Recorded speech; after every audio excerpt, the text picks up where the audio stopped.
সুপ্রিয় দর্শক আসসালামু আলাইকুম, কেমন আছেন আপনারা? নিশ্চয়ই ভালো আছেন। আজকের ভিডিওতে আপনাদের সবাইকে স্বাগত জানাচ্ছি।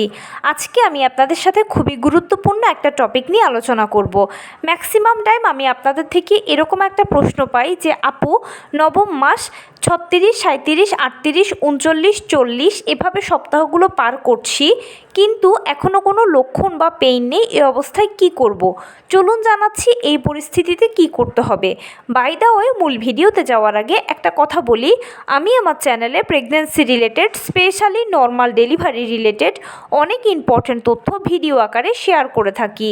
এই তথ্যগুলো আমার পার্সোনাল এক্সপেরিয়েন্স ও আমার ডক্টরের সাজেশন থেকে নেওয়া। তাই আমার চ্যানেলটিকে যদি একবার আপনারা ভিজিট করেন, তাহলে আপনারা আপনাদের প্রশ্নাতীত মনের অনেক প্রশ্নের উত্তর পেলেও পেয়ে যেতে পারেন। আমন্ত্রণ জানাবো আমার চ্যানেলটিকে একবার ভিজিট করে দেখার জন্য। এবারে চলুন মূল আলোচনায় যাওয়া যাক।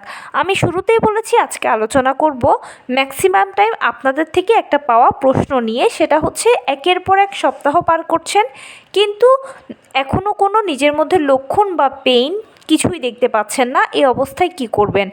দেখুন, আমরা সবাই জানি সিজার হচ্ছে পূর্ব পরিকল্পিত। এই জন্য সিজারিয়ান পেশেন্টরা অনেকটাই টেনশন ফ্রি থাকেন। ডাক্তার আগেই সিজারিয়ান পেশেন্টদেরকে বলে দেবে যে অমুক দিনের অমুক তারিখে অমুক সময় আপনার সিজার হবে।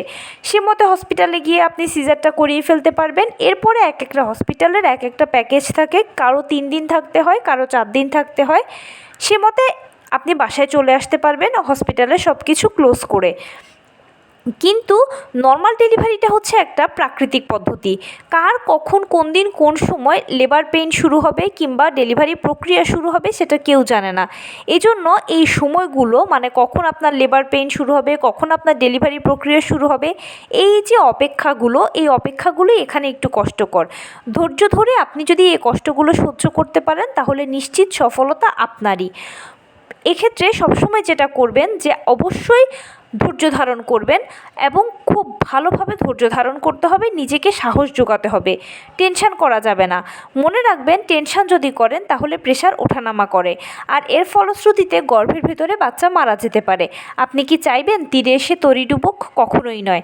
তাই টেনশান করা যাবে না। টেনশান না করে যেই কাজ করলে আপনার ভালো লাগবে, টেনশানটা কম হবে, সেটা করবেন। হ্যাঁ, আমি জানি পরিস্থিতির পরিপ্রেক্ষিতে আসলে টেনশান চলে আসে, আমরা করি না।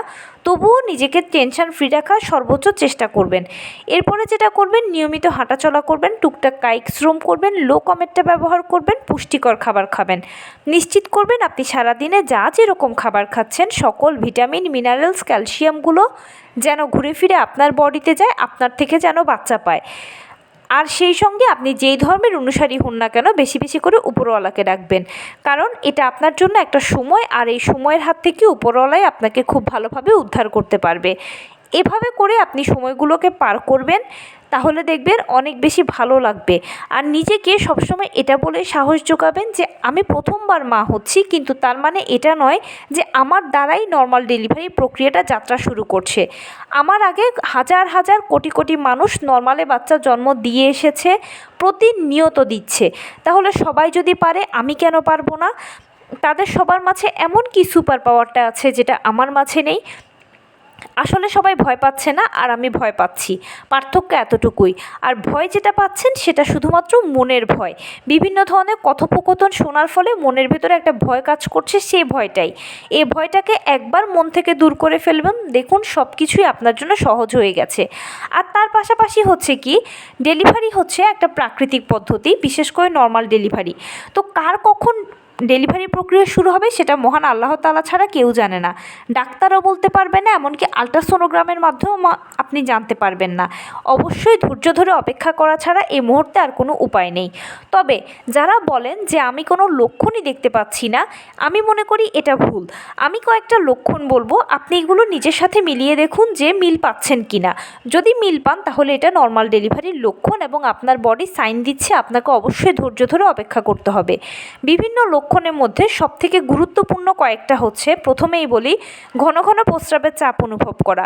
খেয়াল করবেন আপনার ঘন ঘন প্রস্রাবের চাপ অনুভব হচ্ছে, বাথরুমে যাচ্ছেন, 2-1 ফোঁটা প্রস্রাব হচ্ছে, নয়তোবা হচ্ছেও না, কিন্তু একটা র্যান্ডম চাপ ফিল করছেন। এরপরে দেখবেন যে পেট শক্ত হচ্ছে ও ছেড়ে দিচ্ছে, পেট নিজে নিজে শক্ত হচ্ছে, কয়েক সেকেন্ড থাকছে আবার ছেড়ে দিচ্ছে। 24 ঘন্টার মধ্যে 2-3 বার হলে ঠিক আছে, এরকমটা স্বাভাবিক। আর 24 ঘন্টার মধ্যে এরকম 24 বার, 12 বার, 20 বার, 15 বার এরকম যদি পেট শক্ত হয়, তাহলে এটা কিন্তু খুবই খারাপ। দ্রুত ডাক্তারের সাথে আপনার যোগাযোগ করতে হবে। জরায়ুতে চাপ অনুভব করবেন, তলপেটের দিকে চাপ অনুভব করবেন, এক কথায় নিচের দিকে ভারী লাগবে, আপনার মনে হবে কিছু একটা বুঝি বেরিয়ে যেতে চাইছে। এই কয়েকটা লক্ষণ হচ্ছে খুবই গুরুত্বপূর্ণ, এবং এর পাশাপাশি সবচেয়ে যেটা ইম্পর্ট্যান্ট সেটা হচ্ছে ফলস পেইন হওয়া। খেয়াল করবেন আপনার কোমরের দিক থেকে একটা পেইন শুরু হয়, তলপেটের কাছে এসে পায়ের নিচ দিয়ে চলে গেছে। খুবই অল্প সময়ের জন্য এটা থাকবে, কিন্তু ঘন ঘন হবে। এই লক্ষণগুলো দেখুন তো নিজের মধ্যে মিল পাচ্ছেন কি না।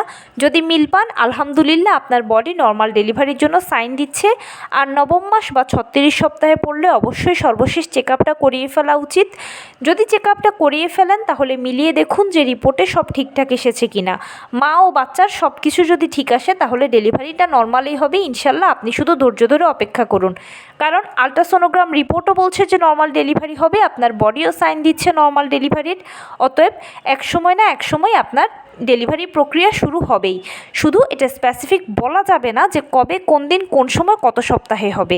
আপনাকে এটার জন্য ধৈর্য ধরে অপেক্ষা করতে হবে, কারণ বারবারই বলছি, এটা প্রাকৃতিক পদ্ধতি, মহান আল্লাহ তাআলাই ঠিক করে রেখেছেন কবে, কোন দিন, কোন সময় আপনার ডেলিভারি প্রক্রিয়া শুরু হবে।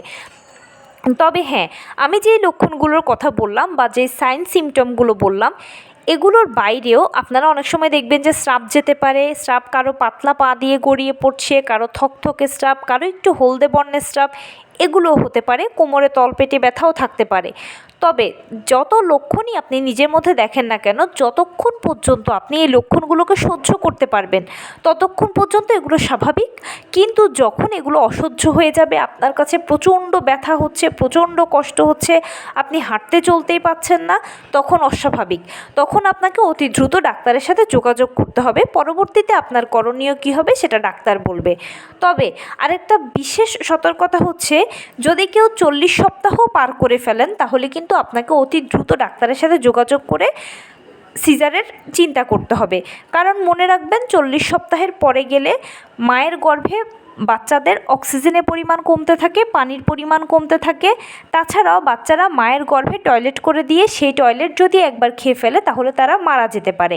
এক কথায় 40 সপ্তাহের পরে গেলে বাচ্চার মৃত্যু ঝুঁকি থাকে, তখন ডাক্তাররা সিজারের পরামর্শই দিয়ে থাকেন। এখানে একটা কথা বলি যেটা একেবারেই জরুরি, সেটা হচ্ছে যে দেখুন, ডেলিভারিটা নর্মালে হলো না সিজারে হলো সেটা বড় কথা নয়।